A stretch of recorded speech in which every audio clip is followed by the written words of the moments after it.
the Football Pod on Off the Ball in partnership with AIB, proud sponsors of the Football, Hurling and Camogie All-Ireland Club Championships. Hashtag the toughest. Hello there, and you're very welcome along to another episode of the Football Pod. I've got my two co-hosts with me, Paddy Andrews and James O'Donoghue. Chaps, hey, Bank Holiday Monday. How are the heads? The heads are perfect. Bit tired, Fresh. right? Busy weekend. I'm very fresh, yeah. You went out celebrating the Munster Championship last night, Jimmy, no? I didn't. I could have, but so 2 hours up. Well, 2 hours 15, I suppose, in the car, and then came home and I watched the Galway-Mayo game after. But, you know, I didn't watch it live. Had to record it. Yeah, I had a recorder, so I watched that, and then I just didn't fancy it, you know. No, So stayed in. Fresh and daisy. Yeah. Were you out and about? I was out on Saturday. I was in at the rugby in Croke Park. It was a great gig. Yeah. That was full house, was it? Full house in Croker now. It was there was good buzz around the place. Like. Were you cheering the guys on? I was cheering the guys on. Great day out, but I tell you, lads, I wasn't at my peak yesterday now. But I was watching both the games at home. Pleasantly surprised. Well, no, we did kind of tee up. We thought the Connacht final would be a good game. We were just unsure of what Galway were going to show up or what Mayo were going to perform like. But I thought it was a great game, I have to say. Really impressed with it. Really enjoyable game. And to be fair, the Clare-Kerry game was... We were a bit more sure how that one would go, and it panned out that way. But still, it was a pretty good game. It looked like a good atmosphere there, to you. Probably wasn't a total sellout, was it? Didn't matter, Paddy. 12,000 in Cusack Park feels... No, it looked good. Probably like, behind the goals like, weren't you know, totally packed. No, exactly. And like, there was probably... I was speaking to Derek Lynch of Clare FM beforehand as well, and he had pointed out at the Limerick game, maybe 30 minutes throw-in, there was about 12,000 in. One of the stewards said, there's about 12,000 here now, and it felt full at that stage. It was like, how are you going to get another 8 in here? Like, so was it definitely like 20? The terraces do pack it in. I heard that the capacity was 18. Well, it was, so but then they extended 20? it. In the last month, they've done a lot of work. They've kind of fixed car parks. They've taken down fences. They've taken down barbed wire. They've cleaned up a few bits and pieces. So they've extended it. They extended it to 20 for the Limerick game. That barbed wire was costing 2,000, was it? That sounds highly unsafe, but it did look class. Like the Limerick hurling game looked like sardines. People couldn't move where there was a bit of space behind on the terraces yesterday, but still a decent crowd. And probably just missing. It was definitely, but it was probably just missing that. Like if James, we might talk about Dermot Coughlin and some of the Clare players in a minute, but like. If Coughlin had, and I didn't realise how far out he was when he took that shot, but if he had buried that wonder goal, or if Brian McNamara, with slight shades of Owen Merchant tearing through the heart of the Kerry defence, had buried that goal, I think the place would have just lit up. Because when Ika Maguire does get that goal, there's nearly a pause before the Clare fans actually go, oh Jesus, we're only 5 points down with 5 minutes to go. So, atmosphere definitely added to the occasion. The ref had given... He'd given an advantage, hadn't he, for Aguero's goal? Yeah. I think he played the advantage. I think everyone was thinking, oh, it's free. Because it went on, the advantage, actually did the advantage rule very well there, where he let it go on and he actually ended up sneaking it in. But I think that the crowd were definitely involved in the whole game. Even when Kerry pulled away by 6 or 7 points, I don't think the Clare crowd gave up at any stage, or they were fully invested in the game, I think, right till the end. Kerry were always in control. When Kerry were keeping the ball towards the end, like nearly the opposite, the inverse of the Killarney last 5 minutes where they kept it for 6 minutes and Cork just didn't have the energy to chase them down. The Clare lads were being roared on in injury time, even when they were 5 or 6 down, to chase down Kerry keeping the ball in possession. Like, so, yeah, it absolutely added to it. It just feels like such an obvious thing to do for these games, because even the Taliban playing around, like the roar before the game, it actually felt like an occasion this weekend, where so often it's a bit more muted. I'll tell you one place where it was an occasion and there was nothing muted. Salt Hill, 26,000. Mayo and Galway, lunatics packed into a stadium, baying for blood, and they got a proper contest in the Connacht final. It was a great game, I have to say. With the question marks, I think everyone did over Galway. That we, of all the kind of top tier teams, they're the ones who you just have not been able to get a reading on. at all for the whole season. They've had more than half their squad missing, and you'd see the impact the likes of Comer, Manny Tierney, and Shane Walsh come on, the difference they make. We just mentioned before we came on here, Killian McDade was togged out. We didn't see him on the pitch yesterday, but when Galway have all of those guys back, and in terms of 2 weeks ago, Sligo really should have beaten them. And Paul Joyce was pretty scathing of his analysis of that performance. Very honest that they were very, very lucky to win that game with Rob Finnerty's goal, but you knew they'd get some sort of bounce and improvement in the performance from the Sligo match. And I thought it was a brilliant game. I thought nip and tuck the whole way, really enjoyable. Mayo looked like they'd kind of weathered the storm coming down the final 10 minutes, got their noses in front. And then the latest goalkeeping story of the season. There's one every week, and this week it was very positive for Conor Gleeson with 2 monster scores, but that kick at the end into the breeze, an unbelievable way to win it, and we're Galway full value for it. It was really, really tight as we expected it to be, but what it does for Pádraig Joyce, you see the reaction of the players and the crowd after that match. That could be a bit of a spark for Galway going into the All-Ireland series. And you just see when they have all of these guys back and they're playing reasonably well. I thought Shea Walsh was brilliant in the last quarter as well. They're a serious, serious team. They're a serious team. But I just thought it was a really enjoyable game. I think did we all tip Mayo last week? I'm trying to go back. I'm pretty sure one of you tipped Well, you Galway. couldn't. I don't know. I think we all tipped Mayo. I don't think you could have tipped Galway because we didn't know who they were going to line out. Like in the end, their panel was stacked. But I think that Joyce has done a masterstroke. In hindsight, after winning, like the control he has back now again, especially after dropping Shane Walsh, because I think he risked a lot there by leaving him out. I know we can say that he was carrying knocks, not fit or whatever, but he still just laid down the law. He said Walsh wasn't playing well. He dropped him. Well, and to come out and win after that is huge for him. Do you not think? I know it obviously is different, but do you not think there's a sense of using Walsh as a finisher there? That he would have said, "I'm not dropping you. I'm not dropping you. I'm bringing you in." If he said look at Walsh's reaction. He was lying. Walsh is in before half time. Telling a porcupine. That even proves even more. You can't finish in the first half. I'm bringing you on to finish this out after 32 minutes. He absolutely dropped the shite out of him. Like that is Brilliant. Just what happened. Like, and in fairness, Walsh showed a great attitude to come on and still kick 2 from play and a free. Like he was still in. I saw in the celebrations he was still basking in it, like, and he was well in. But I just think that is a power play by Joyce. He needed to win that. If they had lost after dropping Walsh, he was already under pressure, and there was, as he said himself, the media were giving him enough of it. Imagine how much it would have ramped up if they'd lost after dropping Walsh. Yeah, it felt like a really important collective moment. Obviously, for the management, you could see the outburst of emotion on the sideline. But for the team themselves, I was listening to the Examiner podcast earlier, and Maurice Brosnan was on the pitch, and he was talking to Rob Finnerty, and the two of them were having a post-match chat, and Damien Comer's impact on the game came up, and Finnerty was chatting about it before Finnerty leans over and grabs Shane Walsh and pulls him over and says, "And what about this man? Back to his best."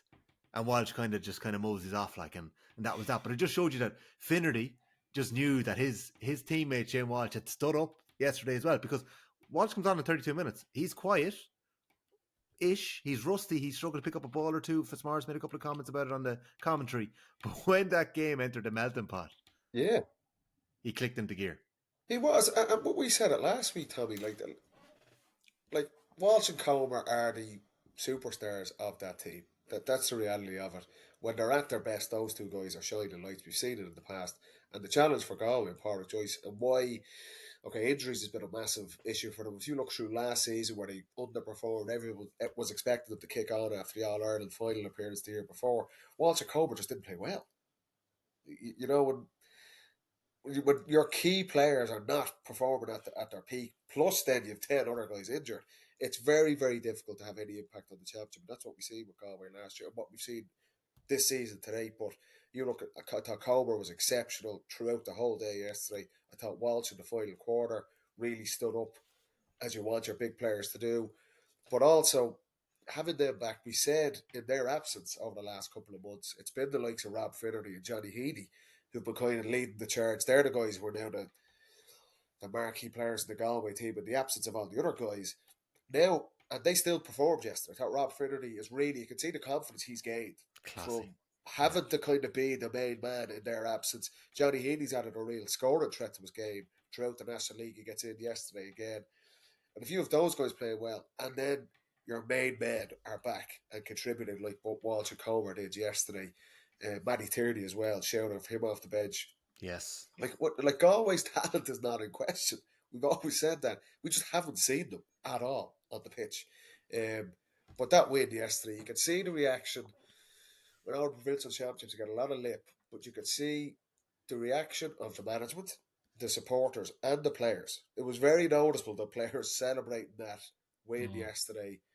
The manner of it as well. You scored a point. Your goalkeeper scores a point in the last kick of the game. It's a good way to win a match against your rivals. But I just think that could be a massive, massive boost to literally kickstart Galway season, because they hadn't got going at all till the first week of May. I like the duo of Comer and Finnerty. I thought that they worked very well. Like Comer shows for everything. Yeah. Like he's down the line, he's out in front, he wants it high, he wants everything. Finnerty, I don't think Finnerty's quite like that. I think Finnerty likes to play it a bit cuter, a bit more patient.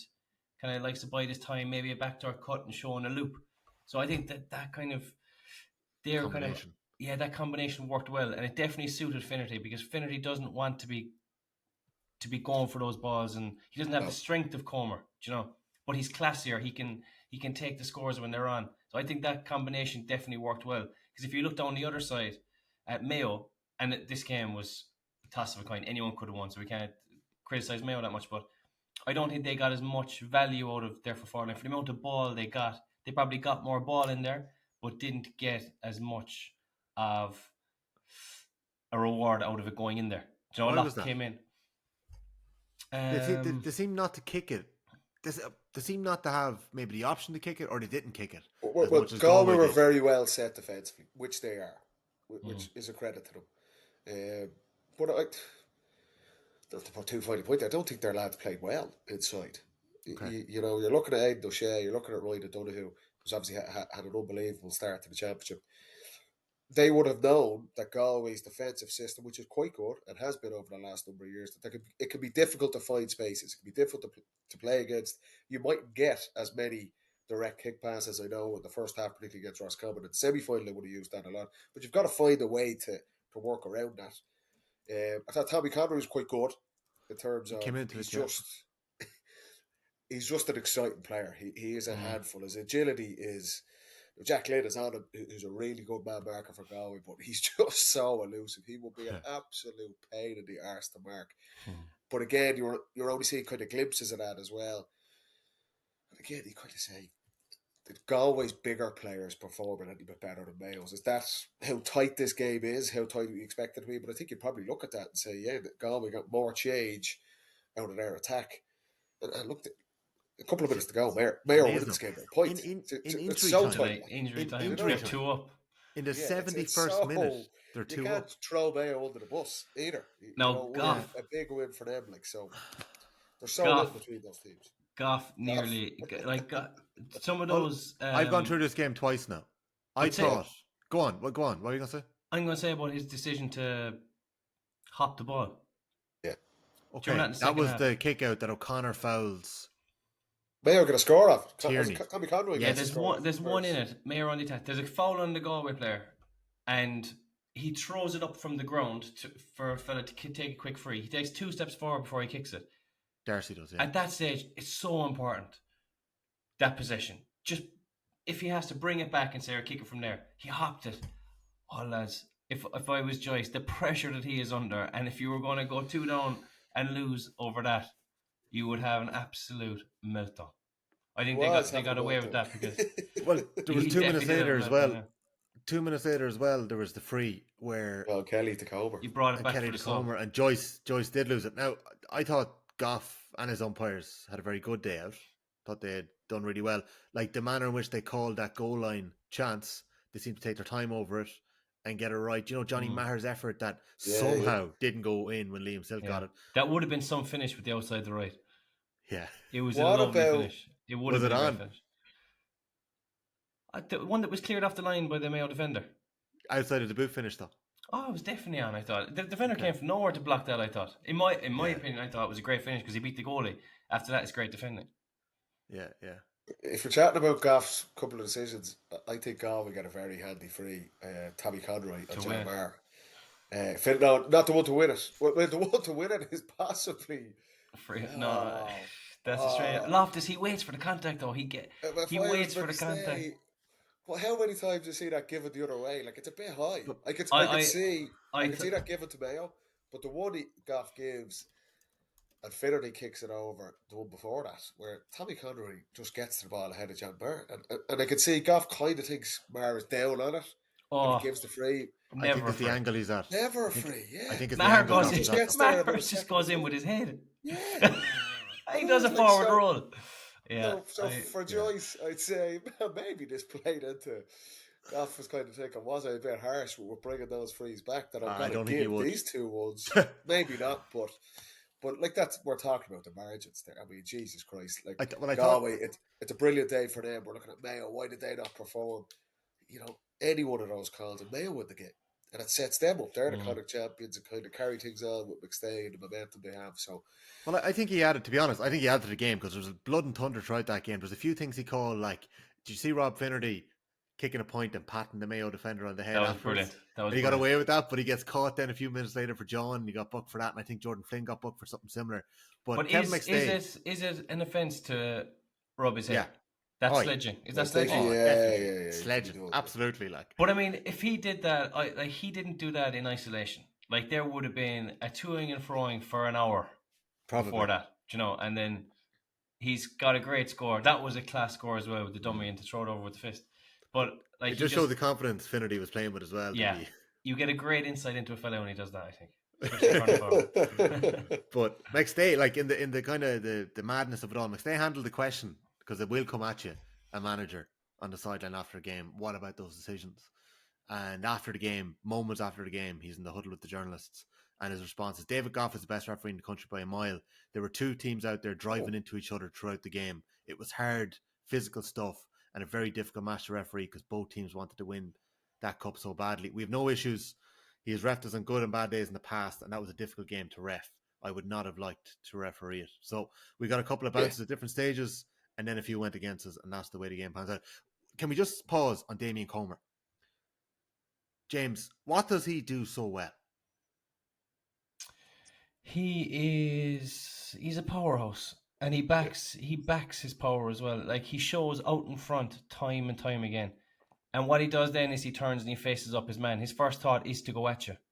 And sometimes, I think criticism of Comer maybe a couple of years ago is everything was take on the man and go for the goal and, you know, maybe falling and maybe get a point over eventually. No, he's going at him, but he's stepping back and taking the point. And he's actually a brilliant kicker. Like, his right leg is incredibly accurate. He got two phenomenal scores from play with his right leg as well. Yeah. Like, you know, so he has, if you're a defender and Comer wins it in front of you, your first thought is, right, he's going to take me on. So you kind of take a little bit of a step back. And if he has that in the locker to just throw it over at that stage, which he does, it's so hard to defend against. But I just think that he's so dangerous that they don't really know what to do with him, because if they get too physical, he's fouled. If they stand off him, he's going to take you on, or he's going to take a point. He just needs someone in there with him to do the kind of the classier stuff that Finnerty did the last day. So I think that they worked perfectly together. And where does the balance work if Shane Walsh is back to his best with Finnerty inside and Walsh back in the mix? Well, do you know what? I think that the All-Ireland final was an outlier for them, because Shane Walsh played in next to the goals and he had a stormer. But I don't think that is their first choice way of playing. I think that Walsh is better at 10 or 11, coming late and either setting up a score or kicking a long range score. I don't think that his future is going to be top of the square. If anything, it would nearly take away from Comer if it was. I think you need to have them on different lines. I think Walsh's future is outside, dictating the play, coming late, taking a man on out there and getting a long range score using, because Walsh's kicking is off the charts when it's on. So that would be where I would see Walsh. I'd split the lines. I'd have Comer, Finnerty out inside and Walsh outside. Paddy, do you want in on that?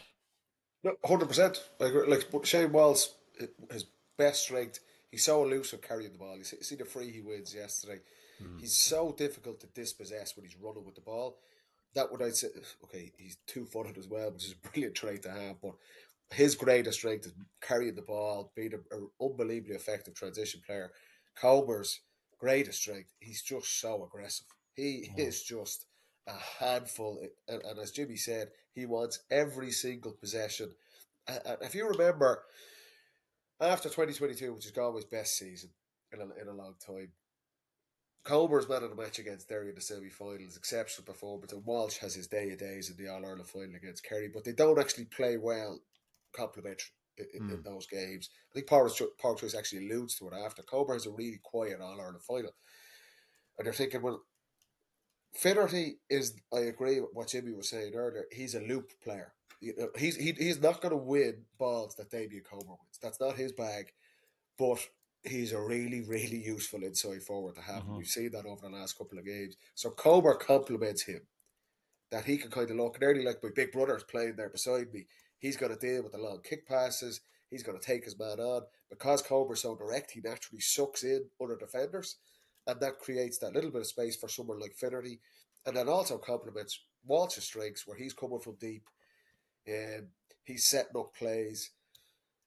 I just think that those three players, you add in Matty Tierney on the wing, you might see Killian McDade bursting through the middle with the likes of Johnny Marr, or Paul Conroy probably sits a bit deeper. But Galway have players that can work really, really well together. But with Comer, with Walsh, I agree, play them on different lines because like the potential there, the ceiling, this is what we said from day one with Galway, they have the highest ceiling of the teams in Connacht. They've been inconsistent, but they've reason to be because the second half their team was injured. But if those guys can, one, stay injury free, which is the biggest caveat for Power Joyce and those Galway players, if they can stay injury free and start playing like that together, they have a massive, massive chance to go deep into the summer. Like they really, really do. They have that quality. And that's what I expect to see when they go into the All Ireland series now in a couple of weeks' time. Probably Walsh 11, maybe 10, and Comer Affinity inside and get the ball into them. Well, we've referenced the depth of the Galway panel a number of times this year.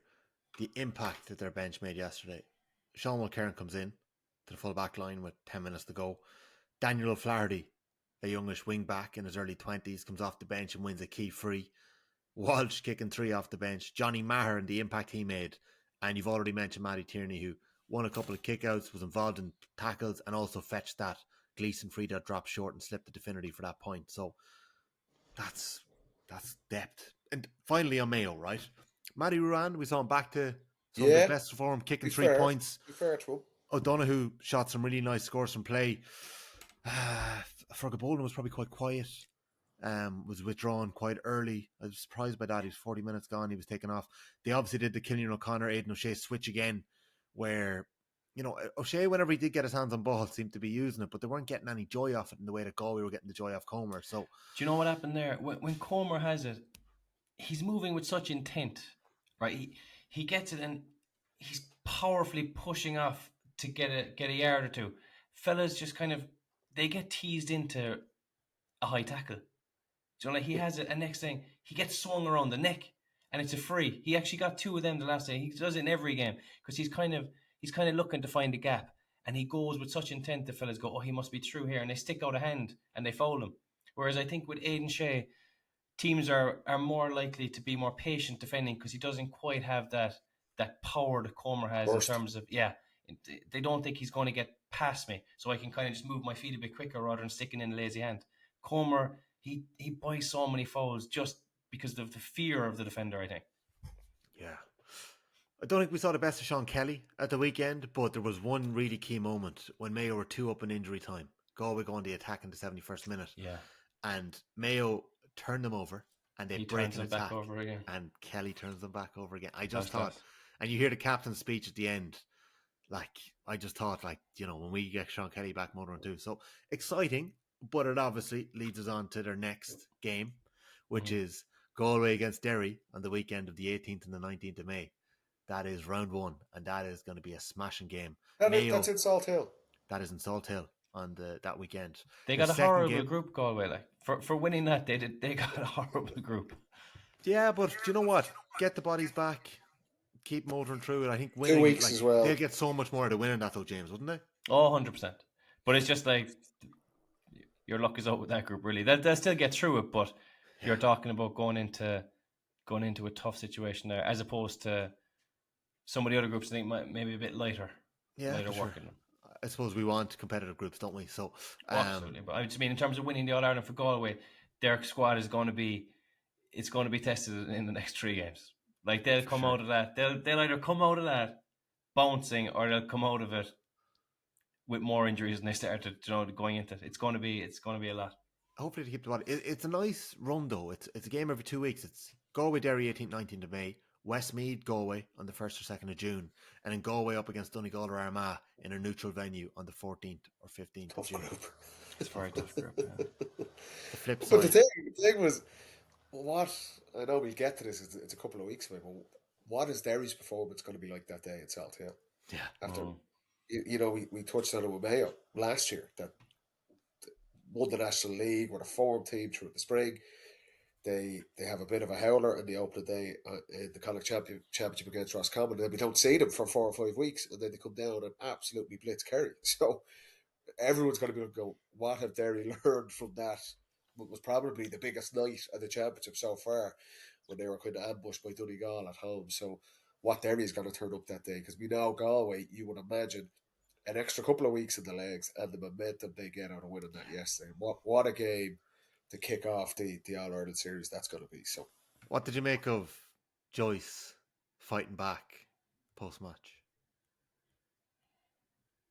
like it's been a hard season for him. Like not for him, but he's the figurehead, he's the coach, and it's been a really really frustrating year for Galway. They kind of just about hang on in Division 1 and manage, half their team missing. They play London, then they play Sligo, we should probably lose, and people are questioning Galway. That I think even more so from last year, that people were bigging Galway up and expecting them to take another step forward after reaching the All Ireland final in 2022, and it didn't happen. That's the reality, and so Power Joyce can give out about that all he wants, but it was a disappointing 2023 season, and 2024 hadn't got started. So for him he's been there a few years now, and for them to win that game yesterday, it's probably letting off a bit of steam and saying, right, because you see his interview after the Sligo game, he was pissed off. He was like, oh, this was just not good enough for Galway and what he expects from that team. I'm sure the players knew that themselves. So to win that game against their biggest rivals, and like I say, the way they win the game is your goalkeeper scores a point with the last kick of the game. Well, not the last kick, the last attack of the game. Killen O'Connor hits the wide. It's a really emotional way to win the Connacht title. So I could see he's probably a bit amped up after the game, but I don't think there's any harm in that. I like that. I can imagine them going in Heart in the sleeve. into the dressing room, probably had a couple of beers last night, and just going, being a Galway footballer was a good place to be last night. Absolutely. I would have said. Yeah, no, definitely. Emotions were definitely high. I don't know if you remember Paul Conroy's late wide, maybe 67, 68 minutes. But Back to front. Did you hear? I was in the pub when I watched it originally in Kieran's and Ennis after the game in Cusack Park. But when I went home and I watched it again today, you can hear, I don't know whether it's John Concannon or Cian O'Neill or Pádraig Joyce, or maybe it's a Galway fan All on the of stand, but somebody going, Jesus, Paul. And it had barely even gone wide by the time they were saying it. Yeah, it was so unlike Paul Conroy to miss that as well. Okay, the Mayo fixtures, just to give them to you before we move on here. Mayo Cavan, Roscommon Mayo. So Mayo Cavan be the 18th, 19th of May at home for Mayo. Roscommon Mayo away, but that's usually like a home game for Mayo given their record in the Hyde the 1st or 2nd of June. And then Mayo against the Leinster winners. Yeah, Dublin are allowed, so that'll be neutral, 14th to 15th of June. You are listening to the Football Pod. We are in between the provincial finals, in the midst of championship. The pod is brought to you every week with thanks to AIB, proud sponsors of the Senior Football Championship. Check out #TheToughest for more. We're going to be back talking about the Munster Final in Cusack Park and looking ahead to the Ulster Football Final. We'll touch on the Leinster Football Final and a really exciting looking bill of under-20s football this weekend where Kerry are up against Meath. The Royals. Back in a minute.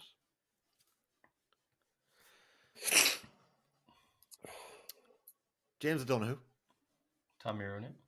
What will Kerry's Tuesday review session be like this week? Ooh. Yeah, I think that they. It's an interesting one, actually. I mean, they're not going to be disappointed with the performance necessarily. They got the result. It's a no-win situation, really, for Kerry. You know, if they lose the game, they're absolutely never going to be the same again. Exactly, yeah. And if they win, it's just they should have won that. So I think it was just a matter of getting in there, getting that bit of fitness up, getting the win. If they're actually going to break the game down to see where they could improve, there's loads of areas.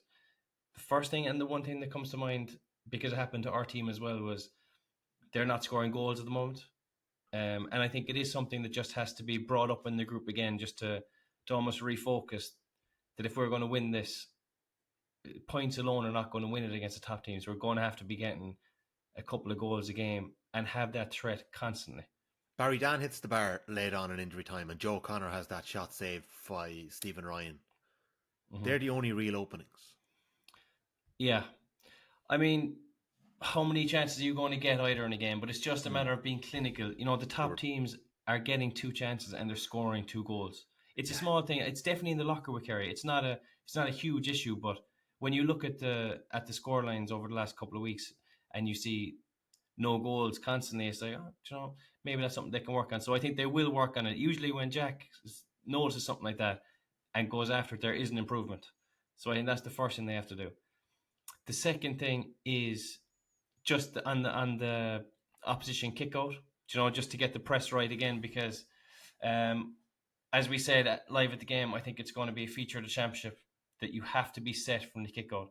Top teams are going to be doing kickouts all summer. There's going to be long plots kickouts and plans. It could be a mixture. You know, if you go 2 set for the long ones, they could butcher you on the short ones. So you have to be prepared for all areas. I don't think the Kerry were prepared. Maybe it might have been mentally for Clare's long kick out approach, and it took. You think that's a mental thing because they did tweak it at half time and they were better.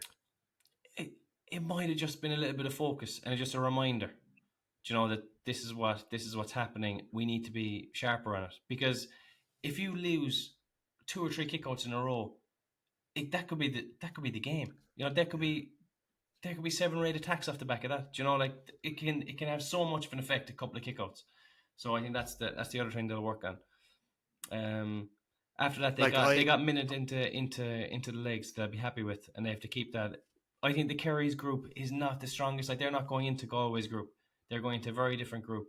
I think they can get time into players' legs and improve steadily as they go, like Dublin did last year.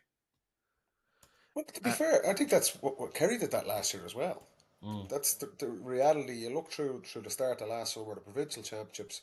Yes, Connacht and Ulster are competitive. Munster and Leinster aren't. And Dublin and Kerry were kind of plodding their way along through last season, and they arrived to the All-Ireland quarter-finals and blitz teams. Kerry annihilate Tyrone. The following day, Dublin do it to Mayo, and they just took over the championship from that point on. So it's not... Like, if you look at Kerry, they're both their games. Their game against Cork and their game against Clare yesterday, they weren't great, but they didn't need to be.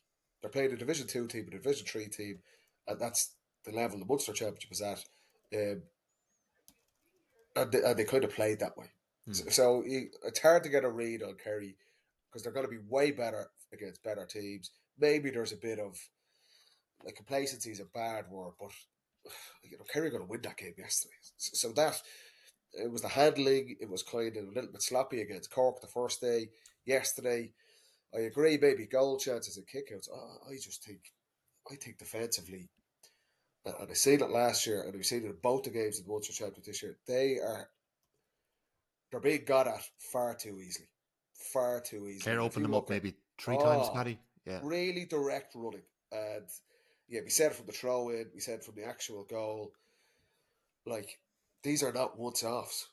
And again, no disrespect, but Cork did this, a Division 2 team, and Clare did a Division 3 team. We've seen Kerry have not been anywhere near as solid. Their whole base of their All-Ireland win in 2022 was Tyke Morley as a +1. Paddy Talley was lauded for bringing in this edge and defensive play and a bit of meanness and stinginess from the Kerry defence. And we haven't seen anything like that since winning the All-Ireland in 2022. But that area, whatever the goal scorer, you just have to back the Kerry of unbelievable forwards. That will come. I agree, maybe having a little focus on it and training, but if I'm Jack O'Connor and the Kerry manager, I am looking going, we need to sort out teams running at us through the centre channel because they are not dealing with it. They're not dealing with it. And they might actually still be able to get away with this because of the group they're in. They've got a favourable group. But again, we said it a couple of weeks ago, Kerry are looking at the All-Ireland, that's it. If they're that porous against the likes of a Derry, a Donegal, a Dublin, a Galway now on form, they will have major, major problems. So I think that's the most glaring thing for me that I've seen from them over the last couple of weekends in the Munster Championship. But again, kind of pinch of salt, Kerry don't really need to get going for another couple of weeks, and they've kind of played like that. So I'd still have confidence in them that their levels are going to increase significantly over the next month. Yeah. Fixing those holes in defence, they were not an issue for Kerry 2 years ago, are they? Is that an easy job? Foley coming back is massive. Yeah, and he's not 100% yet. You could see that. No, he kicked a nice point. He was a bit off. We weren't sure when was he going to be back at all. Was it going to be into the All-Ireland series? But for him to get on and get minutes yesterday, he is integral to have for that Kerry defence. The only thing with that, and I agree to an extent, but I think that you can fix that in two ways. You can almost fix it individually. Everyone has to be a little bit better, and you kind of organise your shape better as you have it. Or what happened in game a couple of times with Kerry this year, I think that Jack tweaked it, especially against Dublin. He actually brought more bodies back, and he actually filled the space with bodies. I don't know, is there longevity in that approach in this championship? Do you know, I think that if you're going to be playing in Dublin and you have a lot of bodies back, I think Dublin will just hand pass the ball around you and get shots off. They're so adept at beating that system. I think you have to be one-on-one able to defend and break. I don't think that getting huge amount of bodies back is the way forward for Kerry. So I hope they don't do that. I know that it might be an issue that they're conceding a few chances, but if they changed completely their defensive system, they might just go too defensive. Do you know what I mean? Like, I don't want it to go that far. I don't see them doing that though, Jimmy. Do you? Like, could you see Kerry playing 12, 13 bodies back? Maybe at certain plays in a game, it just demands that and backs are attacking, but I don't think they're going to hang their hat on that. It comes back to that kind of central issue around the middle third, the athleticism to track runners. I just don't. I think it's a big problem for them. You know, it's not just the middle third and kickouts and all that stuff. It's the athleticism to get up and down the pitch and not switch off because it's right through the centre channel, and it's happening too often for me. And like I said, I think they'll improve on it. I'm sure as hell they're more aware of it and they are working on solutions for it. But from what we've seen in the Munster Championship, that's the one thing I'd be looking at going. If I was playing Kerry, I'd be saying, right, we could get Joy. They'll switch off around the middle third to runners from deep. They're struggling to deal with that. So. Dermot Coughlin clearly targeted that. Whenever he got the chance, he ran hard. I think that's just his natural style, though, too, isn't it? Well, it is. I've played against him. We've played against him plenty of times. And he does play like that. And that's kind of coached out of fellas, isn't it?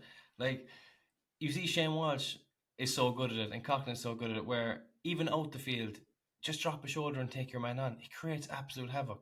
We saw Monaghan do it to Dublin in the first round of the league, where their half-forward line said, fuck this, I'm going to take this fella on, and went past fellas. And if you're attacking the full back line at pace, anything can happen. So there's no structure to defence at that stage. It's completely scrambled. I think that sometimes it's coached to just play the safer thing. I love to see fellas taking on men. The best at it from going back in time was Declan Sullivan. Somebody said that. I'm trying to find Declan or Darren today. Declan. It just when I heard it, because yesterday James compared Dermot Coughlin to Eden Hazard, prime Eden Hazard, I'll say, when he was moving. No, I was saying about the way he uses his arse to get in the way of the defender coming back. I thought that was really good. So clever, like.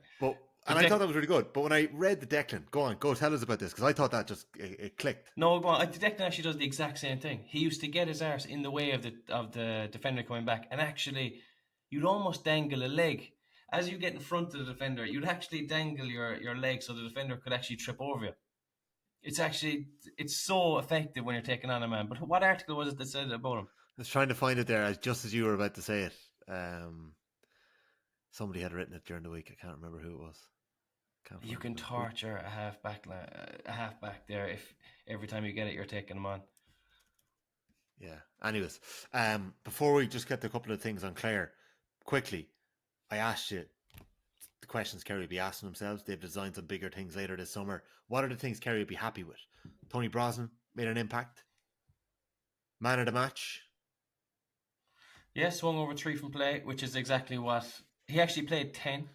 Well, he played 10, and Darragh Moynihan played inside, but they were both kind of roaming, so they actually left the 10 spot pretty vacant. That might be something they'll look at as well, just to keep the width. Like, if Tony does play in a half forward line, there's shots to be got off from that 10 spot with his left leg. He's so accurate.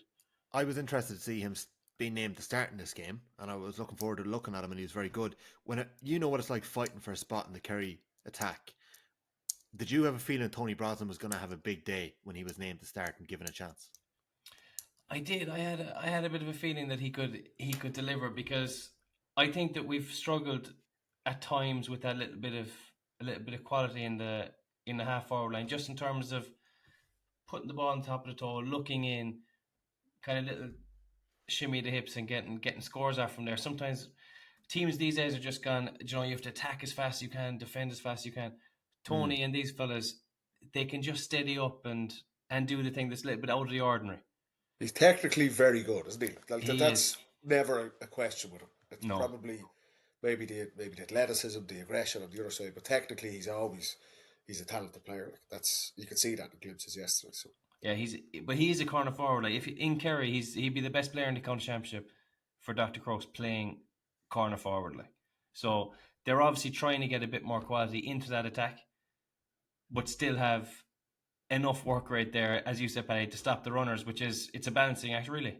But the more, I always say, the more quality you have in that line of the field, the more control you'll have of the game, and the less defending you'll have to do anyway.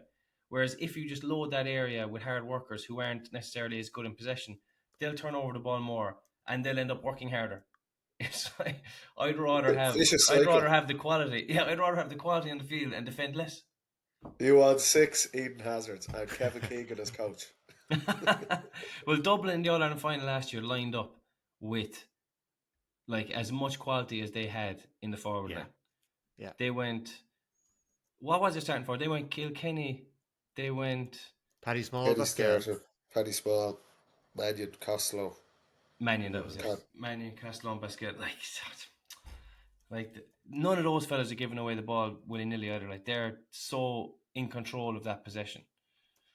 I think there's a lot to be said for it.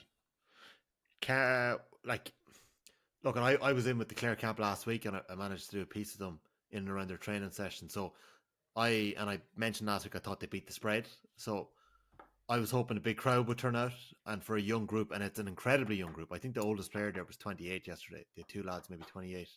A lot of lads early 20s. Will they take enough from that game? Because Mark Fitzgerald afterwards was pissed off with a few things they got wrong, while being delighted with things they got right. So do you think they'll take enough out of that game? And they obviously have Cork next. They had a famous win against Cork last year in the Munster Championship, a big win. Can they beat Cork and make it into the Premier League quarter-final? Did you see enough in them? Will that performance be good enough? Me? You were there, yeah. I think so. I think that game they could have. You're going against your Cork? There's no This Mike is a hard one for you, you'll be like. There's no Mike Cork. Cork, yeah. I am an independent people. No, it's your pundit. Cork. No, it's not. I just happened to know that they were going to have a good year last year. I didn't say anything about this year.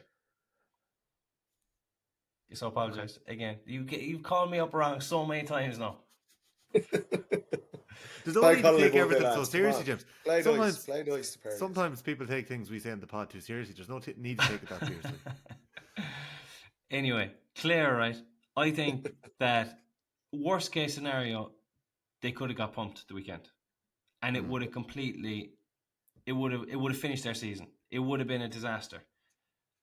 The complete opposite happened, and they played exceptionally well in front of their crowd, took some belief going forward, and now they have that one game against Cork. I think they'll only have to win that probably to go through. Who else is in that group? Who are the other two in that group? Tyrone and the Ulster winners. So it's yeah, a big game. Clare Cork is a big game in Cusack Park. Yeah, you think that both those teams would potentially beat a Cork and beat a Clare. So if Clare can win it against Cork at home, then they're probably they have a great chance of going through. So I think there's all positive for Clare. Is that the opening night in the group as well, Tommy? Yeah, 18th, 19th of May. So that's going to be... What a weekend the games is going to be. And we've got Clare Waterford and Hurling that weekend, so there'll be a few eyes looking at that one in Cusack Park too. Yes. So, okay. A couple of quick fire questions at the end here, but I want to get top line thoughts on the Ulster and Leinster final this weekend. We do have our members pod coming out later this week. If you have the Off the Ball app and you're not a member, you can still listen to our members pod. You should get 3 free listens a month, and you will not have used all 3 hopefully by the 6th of May. So that's there, and it might entice you to become a member maybe for the rest of the championship, because there is an absolute wealth of GA going out every week on Off the Ball. That Inside Clare football piece last week, 30 minutes inside the Clare football camp, and exclusive, is available to members now. So there's still nice stories in that one as well, and there's loads of pieces going out every single weekend and every week. Dublin Loud, 1:45 p.m. Crow Park. I think we'll save this one for the members spot. Armagh Donegal. Can I get your instinct early in the week? Kieran McGeeney up against Jim McGuinness. Clonus, 4:00 Sunday.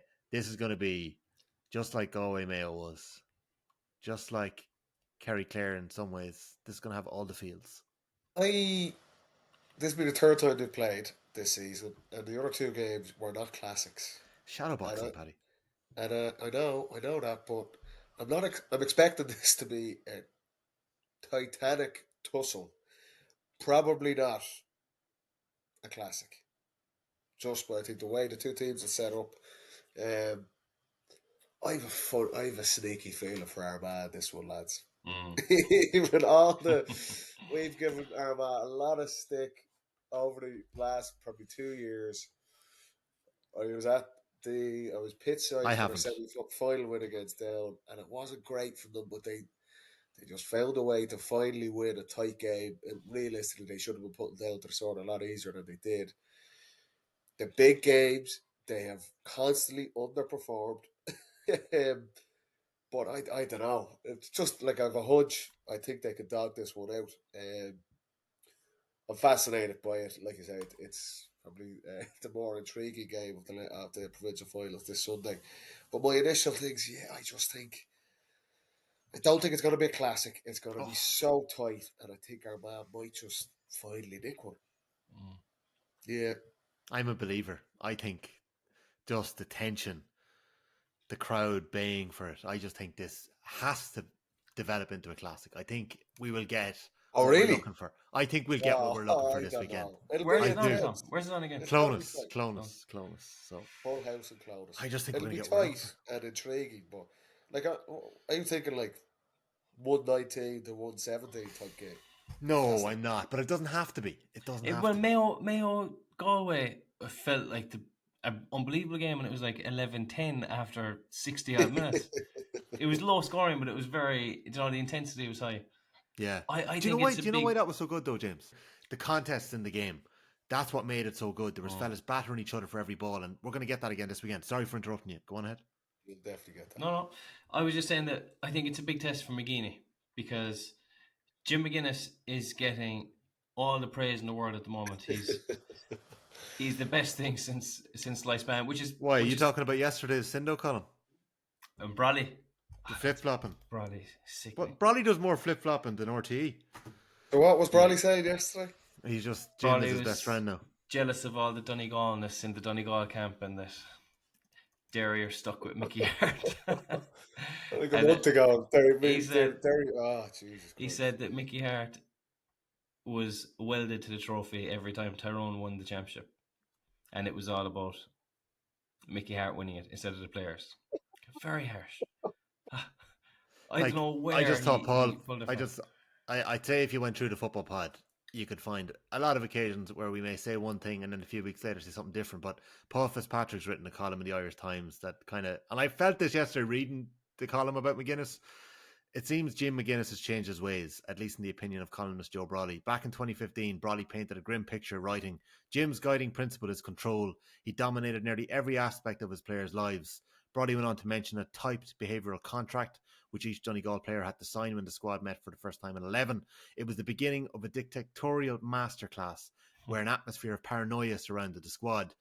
Fast forward 9 years, and all has changed. Jim has become Jimmy, and his players, once dominated and paranoid, are lucky to be under his watch. I feel jealous of Jimmy's players, Brawley wrote yesterday. Jealous of the great adventure they're on. Jealous that they have such an inspiring, clever and committed leader. Jealous of the life lessons they're learning. Their integrity, their absolute loyalty and togetherness. A journey whose purpose is the only important one for the good of the people of Donegal. I am putting down a bet that Jim McGuinness will be appearing on Joe and Dion's Free State podcast in the next week. There's a typed contract, yeah.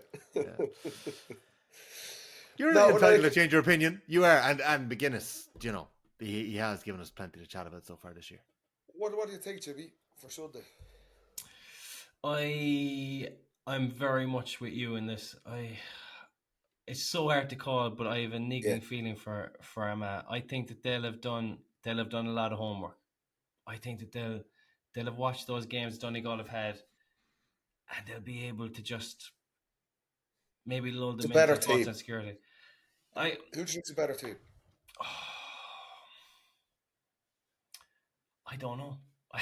It's so hard to call. I could easily sit here and go all in on one, but I can't. Go on, sorry. Donegal are probably better, but I just think Armagh. Do you really think Donegal are better? Like, we're talking about an Armagh team here who have lost an Ulster Final to Derry. I think Donegal at their absolute best, like playing like they playing to their absolute peak. I think they're better than Armagh. Yeah. But I just think on Sunday, the way this game is going to go, and look, Armagh burned us in big games before when we've been leading towards them, but it's going to just set up. All the focus is Jim McGuinness, Donegal, this amazing win against Derry, and Armagh pretty fucking ordinary in their semi-final against Down. It just sets that up for a team that Armagh are the ones going to be planning the ambush on Sunday. And I don't know. I might do a Joe Brawley on it and change in our members pod tomorrow. Well, you're more than entitled to. But I'm a little niggle for Armagh. The one thing is, it's easier to find quotes written on paper or on the internet than it is to find something you said in a podcast buried within an hour. So you're safe. Forget all the stuff Jimmy says. You're always thinking about that. Every time he quits, every week. I think, but the only thing is with this game, I also don't think it's going to be a classic, Tommy, because Tyrone probably gave a template on how to beat Donegal, even though they didn't. But it was slow build up. It was measured. It was take your time. It was don't give away the ball and don't let the counter-attack happen. So we've always said what we want Armagh to do is long, fast ball because they have hands inside. They have good kickers. So those attributes from Armagh, I wonder, will they be utilised at all this weekend? Maybe not, because it might not be the time for it. When we think back to the league final, the Division 2 league final, Armagh's best period was the last 10 minutes when they went for it. Yeah. Surely they will take something from that. I just think, I think it might be a slow burner, but like a lot of these games in Ulster, I do think that it'll catch. Be clinging on to receipts by the end of it. Hopefully. It's so hard to call it. Who are you going for, Tom? I think I'll save that for a members pod this week. Couple of quick questions before we go. Why was Paul Gainey wearing gloves against Cork when the weather was so nice? He sprained his finger. Okay. Second one from Cusick Park. Does James have a stylist? Oh? What were you wearing, Jimmy? Who were you wearing? Paulie Mack. Is she offering? Do I need to be... I think. I think Paulie's a he. Oh, I said Pauline. Does he think I need a transformation? No, I don't think so. I think you have being complimentary there. Contract. You have the furniture contract. You just need something else now. Do you have a stylist? That was a genuine question. How, in the name of God, would I have a stylist? Well, I'll put the same question to Paddy. Paddy, I saw some of the clobber you were wearing on GA Go maybe last week, or was it in Croker? Great stuff. I thought it was quite stylish. A bit. Yeah. Like, you're definitely aiming high on GA Go, aren't you? Like, your standards are high. There's no trackies like. Like you're not suiting and booting it like. Just no, it's It's casual. the modern man. I don't have a stylist. No, What was it? It was a turtleneck, I think, wasn't it? I did wear a turtleneck. I thought it was. Fucking Ron Burgundy. He's wrong again, Paddy. Everything is, this man throws out is just incorrect. This is now on the internet. Like, Paddy wearing a turtleneck. Do you have a stylist, Tom? Fucking wasn't. I absolutely, unequivocally don't have to answer that question. I don't. Okay, big weekend of football. We've got Dublin, Louth. We've got Donegal, Armagh. And as I mentioned on Saturday, we have got Tyrone up against Roscommon in the under-20s. And we have got Meath up against Kerry. So the Tyrone Roscommon game is in Kingspan Breffni Stadium, 5 o'clock live in TG Cahir. Meath Kerry, FBD Semple Stadium, 3 p.m. TG Cahir. I'll definitely find a pub in Cork to watch the Meath Kerry game because I'll be down at the hurling for Limerick and Cork. Paddy, are you off this weekend? Are you working this weekend? No, I'll be if to do something for the Leinster Final, all right, but not GA go until next week, the 18th. So we might be in Salt Hill for that game. Go Derry, perhaps. We'll touch on round one of the Tailteann Cup this weekend on the Members Pod 2. We've got Kildare Longford, Leitrim Waterford, Sligo Wexford, Fermanagh Wicklow, down Limerick, and Offaly London. So some very tightly matched games there. Paddy and James, Bank Holiday Monday. Thanks for your time as always. You could have been on the golf course, but you're here with us. Appreciate it. All right, thanks. Good night, boys. See you, boys. Thanks, boys.